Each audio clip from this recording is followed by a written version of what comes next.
Welcome to Newsmakers. I'm Lisa Oligas. The Missouri Southern State University Ireland semester brought many experts and natives of that country to share insights into its culture, politics, and even its economy, and which brought us our guest for this Newsmakers program.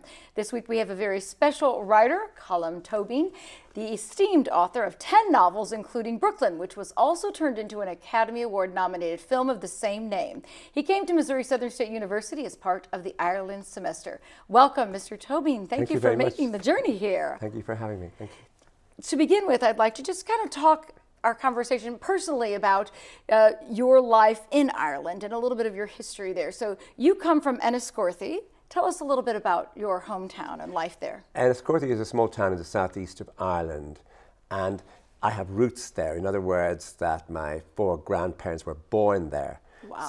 And because my father was a teacher, we got to know a lot about a lot of people because they would go through his hands. He would say, "Oh, I thought so-and-so's brother." So you learned a lot. And it became a very small world that was almost complete. And when I would walk through the town, I would almost know everyone. Wow. So if a stranger came, or someone came home from America, or something interesting happened, it would be noted. Okay. Are you from a big family, which is typical of a lot of Irish families? No, oddly enough, our family was small, but small was 5.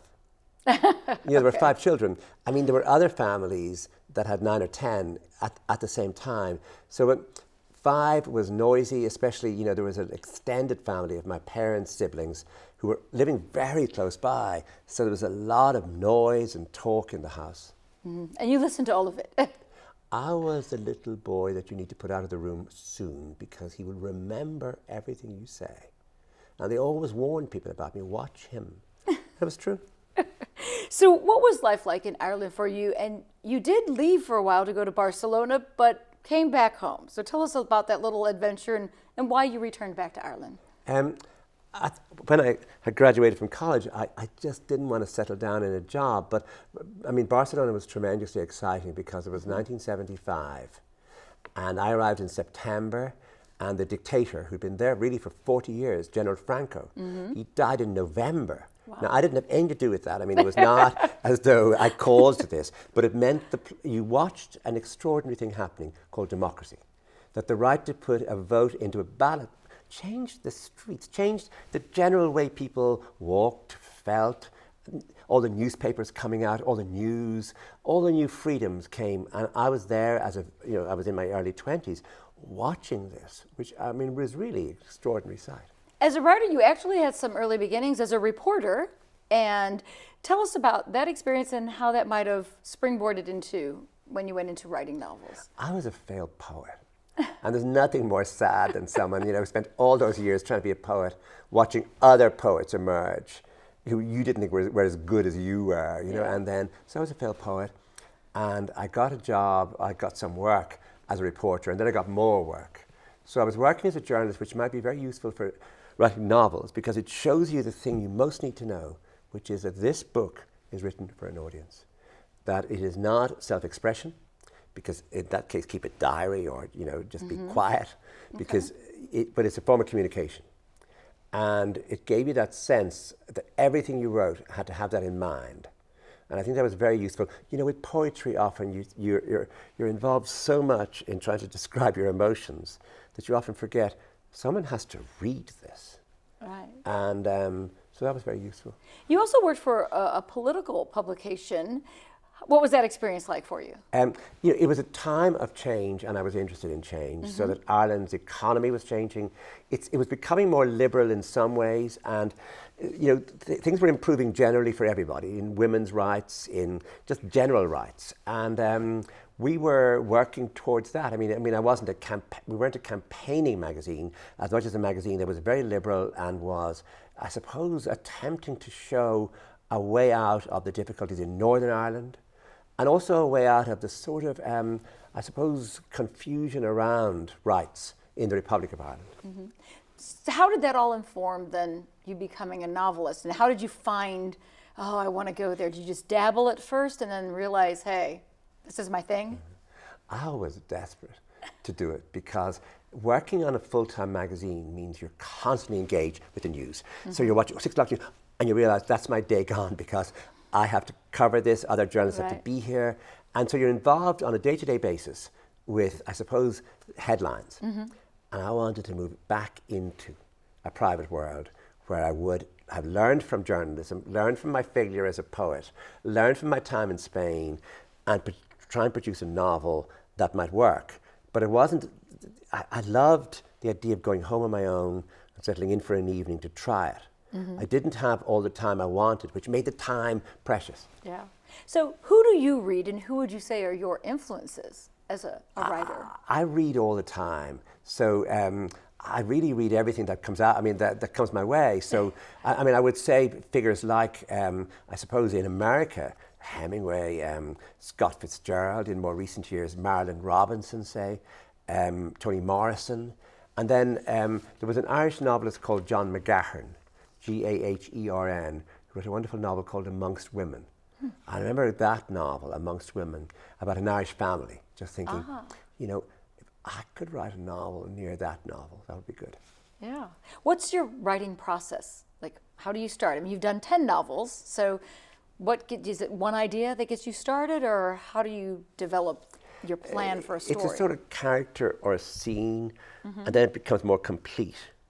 And you wait, but only once, because you wait to get the first image down. And I work in longhand. Okay. So I work with a pen. Not a typewriter. No, I type it later. But once you have the opening, your only task is to work. And your only task is to finish. And just go every day at it, and your aim is to finish. Stop moaning, stop checking your emails, stop looking, is your hair, is your hair fixed? Just work. What is one good piece of advice you might give to student writers or aspiring writers? Finish everything you start. Really? Yeah.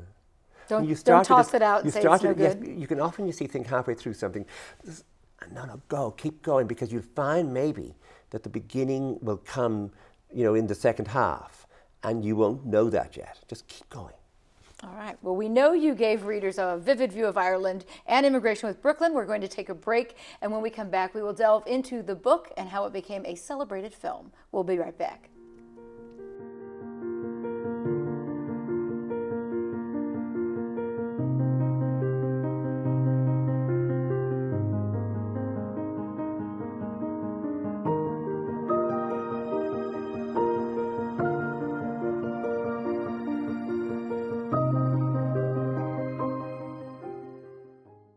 Hello from the studios of KGCS TV. I'm Lydia Carlson, a communications major here at Missouri Southern.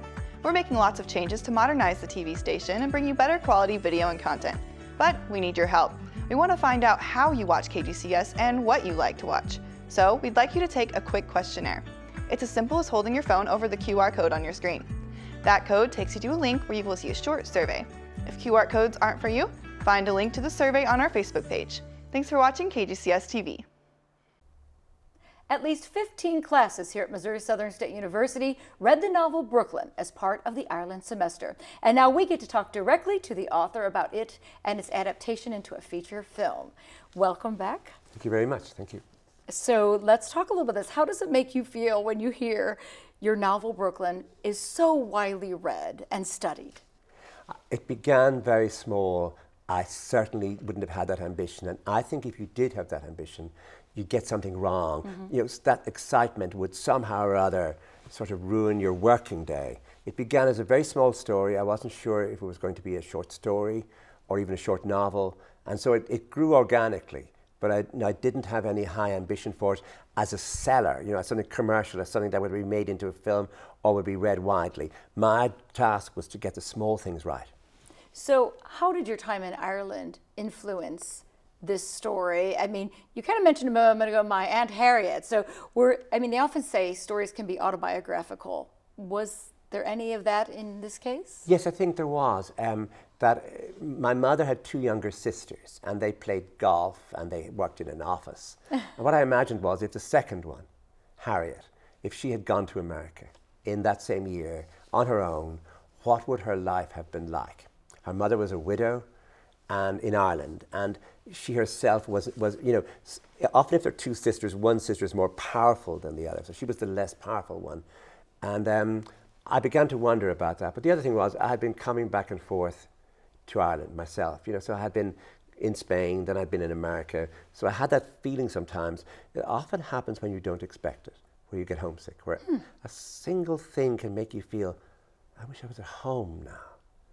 And it becomes less certain, the idea of home later, but I was working with those ideas. You yourself had that Yeah. idea of homesickness, and you had gone through that immigration yourself to a degree by Yes. coming to the United States. Exactly. What year was it that you came here? Well, I began to come, I suppose, in about 2006, 2005, to teach one semester at a university. So it feels great until it's Monday night, it's the winter, and your friends are not here, your books are not here, your CDs are not here, your familiar food is not here. And that's what you should do. I mean, that's just great until for a moment you just feel, I'd give anything just to be in my own sitting room or something. Yeah. Why is it good, this book, a good tool for people to learn about Ireland? In every generation since about 1845, it's a long time now, Irish families have lost someone, and we could use that word, to emigration. There was someone left, often two, often three, and if they went to America, until recently they never came home. So you watch them going, thinking, well, that's that. That's the last time you I might say get goodbye. letters, and then, of course, the whole the letter with dollars in it. And so there was a whole culture developed of people leaving, often planning to come home, thinking about it. In recent years, of course, it's much easier to come home. So you see a lot of what we call returned Yanks. It's a phrase, Yeah. and so that would be very much part of the culture. So they're getting a real taste of what Irish people have experienced. Yes. Okay. So it was ranked, this book, in the top 100 best books of the 21st century, and The Observer calls it one of the top 10 best historical novels. Why did you pick 1950 as the time period for the story of Alice Lacey?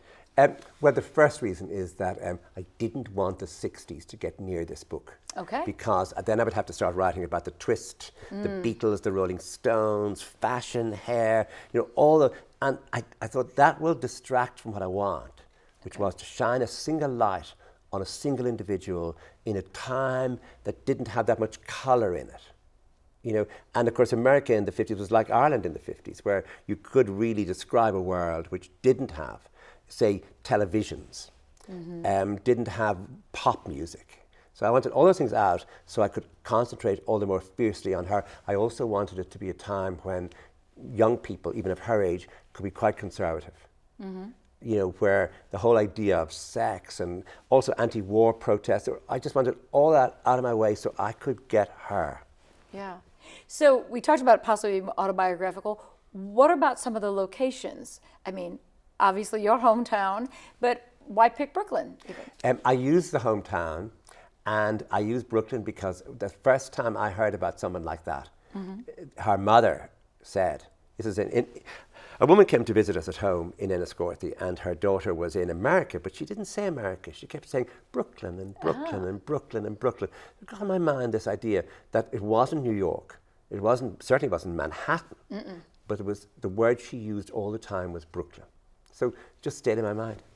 So is romance part of your other novels as well? Because this is billed as a romantic story. Not really. In other words, that's why when I was saying that it began for me as a very small story in which someone who's very innocent and in a way is not an ambitious person finds love. And it's difficult for her because she's not assertive. And how is she going to judge Tony? She doesn't know his cousins. She's not in a small town with him. And so, no, it's the only time I've done that. Are any of the characters people from your life? No. But I'm using things. I'm using the flavor of life. I'm using certain stories I heard. But no, the story itself is made up. So The Guardian's Zoe Heller wrote about it amongst the books of the year, the most compelling and moving portrait of a young woman I've read in a long time. And Allie Smith for TLS Books of the Year wrote, a work of such skill, understatement, and sly jeweled merriment could haunt your life.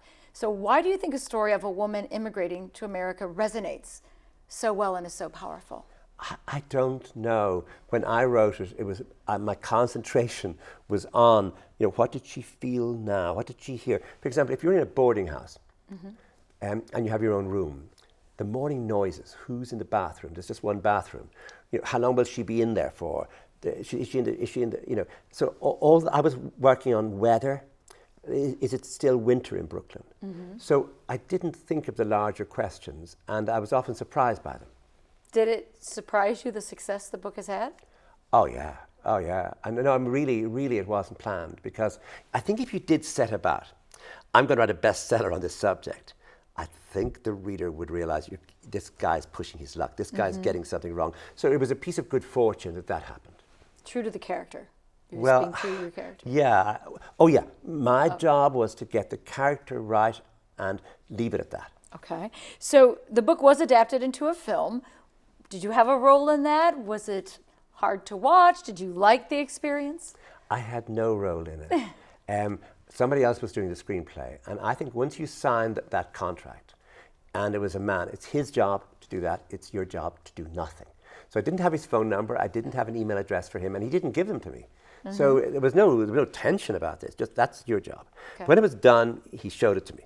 He'd done a few drafts of it, and there were just a few words that I thought Irish, he was English, that Irish usage would not use, you know, but they were tiny things. Right. I thought he'd done a wonderful job, and so I really just met him just to thank him. Yeah. So it was a very unusual thing to happen, where he took the book from me, I signed for it, but he didn't try to make it into his screenplay or into something that was completely different from the book. Yet many people have said it's very true to the book, which Yeah. is always nice when you read a book. You hope the movie isn't going to stray too far. And many have said they love the movie as well as the book because it helps to show the beauty of Ireland. And did you appreciate that part of it as well? Yeah, They say it's beautiful scenery. I think the real piece of good fortune comes now, because if at the beginning they couldn't raise the money, like a lot of film projects, and then when they did, Saoirse Ronan, that's how you pronounce her name, who was the actress, she was old enough to play the part. She would not have been old enough 2 years earlier. That at the exact right moment, she had not played an Irish woman before. She's Irish. Yes, she is Irish. And yes. so she wanted to do a film in which she was played an Irish woman, and she took this role. And there was something magic about that, really magic. Well, it garnered 3 Academy Award nominations, which is fantastic. And Saoirse Ronan did that. Was it important to you that they used an Irish actress?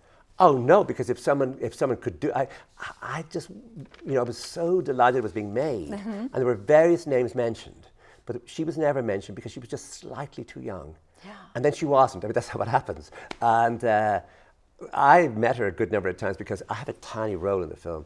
I'm the guy who goes into America just before her. There's a guy in a cap, and his job is to just do nothing, except let her go into America after him. So we spent a lot of time on that day just talking, and it was wonderful to meet her. But when I saw what she'd done, what the camera can do with her face, what her face can do to the camera, it is a sort of miracle that she would have made a great silent movie actress. Because with one turn of her face, she can suggest such an amount of emotion. What a great actress. Yeah. So now you have a new novel that picks up on the story. We're going to take a break, and when we come back, we'll talk about the new novel, Long Island.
Welcome back to Newsmakers. Brooklyn, a novel and movie, tells the story of Eilish Lacey, who is torn between her new home in America with a husband and career and life back home in Ireland with a former love. That story continues in a new novel, Long Island, by our Newsmakers guest, Colm Toibin. Tell us about your new novel. Well, it's coming out in May, and it's finished. So, It's 25 years later. 25. So to that extent, it's not really a sequel to those, to the immediate, but it's just the same characters. And I promised not to write it. I said, leave that novel alone. Like, don't try and improve on it or tell the rest of the story. But everybody wanted to know? But then an idea came to me. No, everybody wanted to know, but I thought, no, don't do that, because here's the novel, it's enough. But then an idea came to me. I got a scene, and I thought, oh, that's another novel. I mean, that's a different novel with the same characters. So there's an opening 4 pages of this new book that, I mean, it's just meant to change everything for her. And I thought I'd put it at the beginning of the book, and that's the new novel. Yeah. Did it sort of write itself once you had that idea? No, it was still work. I was doing things I'd never done before, showing things from different characters' perspectives, and just technically was doing quite different things. So the Brooklyn book ends with her making a decision to go back to America. The movie ended with her actually going, and some people would say that the book makes people question, well, did she do the right thing? So were you often asked, oh, what if she didn't go back? Did fans ever say, oh? I think you make a covenant with readers as a novelist that you will only explain a certain amount and the reader imagines the rest. So when you have a character coming into a room, when you use the word room, you don't have to then go into every corner of the room, it's room. And the reader then imagines that space. So too, I think, with emotions, and so too with endings, where you give something an ending and you think, the reader will know what to do now. And maybe readers will imagine different things, but I've given them enough information. If I go too much further, I'm sort of closing down the reader's imagination. But I think a film has a different sort of covenant, or a different sort of set of agreements with the viewer, which is that everything, of course, is spelled. You can see everything. Right. And so you can't just end and let the audience imagine the ending. You tend to go one step further. I found that very moving in the film. There's a moment where I didn't write it, it's not mine. Nick Hornby wrote it as the screenwriter, where she sees him and he crosses the street. I just think that's, I tear up at that. So talk about the time period of this new book, because the first one was written for the 1950s, and then so 25 years later, this would be 75, 80. Is there anything about the influences of that time period that plays a role in this book? Yes, I think that the word that I didn't want to put into the book is the F word. I mean, it's feminism, because she's becoming a feminist without reading the essential text, or like you can see her growing, becoming independent, getting her own job. You can see those things happening on her own, as though there's something in the atmosphere that's moving that she isn't quite sure of. But it's not as though she's reading Betty Friedan. It is as though she's sort of just like other women of that generation, living in a suburb of Long Island, just slowly finding a way of, for example, making her daughter really independent-minded and making sure she gets a proper education, making sure she goes to college. You're giving her a sense that you can be anything, which of course Eilish couldn't be, because she came to America as an immigrant and she didn't get the chance to go to college or do all those things she wanted to do. So, there are things that I think matter from the mid-70s. There's also a tiny scene where she watches Vietnam War protests, and so does her father-in-law. And her father-in-law's really against the protesters. And she just feels, well, I wouldn't like my son to go to war. So those arguments, but they're not. She's not on a march. Right. She's in a sitting room with her father-in-law, watching it on TV. So it's quite domestic and intimate in that sense. So it's still told from her perspective, or is it not? Did you approach it differently this time? Slowly, then 2 other perspectives join her. So you move, including a man. Okay. I'm not telling you who that is. Yeah. Well, I mean, there's a hint online that there's someone with an Irish accent who shows up at her door. Who could it be? Oh, yeah. No, that's no one she knows. No, that's not what I'm talking about. Okay. No, it's a man out of the blue comes to her door. She never sees him again. But what he says to her is what makes the difference. Okay. Well, so Saoirse Ronan played the lead character in the movie. She is from Ireland. If this book were to be made into a movie, would you want her to reprise the role? You see, because the character is in her 40s in the new book, and Saoirse, I think Saoirse is about 30. So I think we just have to wait until Saoirse decides. But would it be the ultimate cast, have the same people back in? It would be, yeah. But I mean, you can see the problem. Sure. But I mean, Saoirse might have a different view of that. Yeah. Well, they're already talking about this book, a humane novel, maybe your masterwork. So how do you feel about this book, Long Island, compared to Brooklyn? I wanted it to be a different book so the reader didn't feel, he's just, like, I know all this. He's already done all this in the previous book. So it's a different period. She's in a way, she's changed a lot. But also, the fact that she's a mother, the fact that she's, part of a family, she's got a job. So, but it isn't just that. It is that it's a different sort of drama. It's a drama where she's got more choices. It's a different time as well. Yeah. So when you come to universities like ours, what's the message you hope to give to those who are your readers, your fans, or even students? Oh, I would hope not to have a message at all. That in other words, I tried this. Maybe it worked, maybe it didn't, but you're never sure of what you're doing. And that's important. The next sentence is maybe wrong. Cut it and try it again. Try it again, try it again. So I suppose that idea may be that everyone, including people who work in science or people who work in nursing, that there is an idea that you need to work on whatever you're doing, because if you don't do that, it won't come right. Well, I one time interviewed Neil Simon, who said, sometimes when he starts, the characters become a life of their own and sometimes take him directions that he didn't necessarily plan. As a writer, do you plan the route you plan to have them take? Do you know the end of the book before you start writing? I do, and I'm pretty deliberate, but what you always get surprised by are the details. So something tiny could come into your head and think, I'm going to put that there.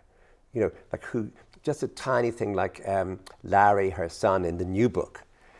He just makes jokes all the time. And then you have to realize, Larry is making too many jokes in this book. We know he makes jokes. Cut jokes, including ones that I think are really funny. Must go now, because you must also become your own critic to think, I'm indulging myself here with this, this American 14-year-old, 15-year-old boy just moving around the house constantly, And there's one I left in where his father's a plumber and just says, well, I've never been, the chances of a plumber ever getting elected to the White House. And the son says, well, no, there are a lot of leaks in the White House. Oh, my God. And you think, am I going to leave that in? Like, what am I going to do with this? And you think, if I do that, I'm going to take one of the other things out. Because it's a family at a table and the kid is making a joke. But, watch all that stuff that you might be doing too much. Being your own best critic, that's great advice. Yeah. All right. Well, thank you so much, Colm Toibin, for being with us today. Thank you very much. Thank you for having me. That wraps up this edition of Newsmakers. Thanks to our special guest, Colm Toibin, and thank you for watching.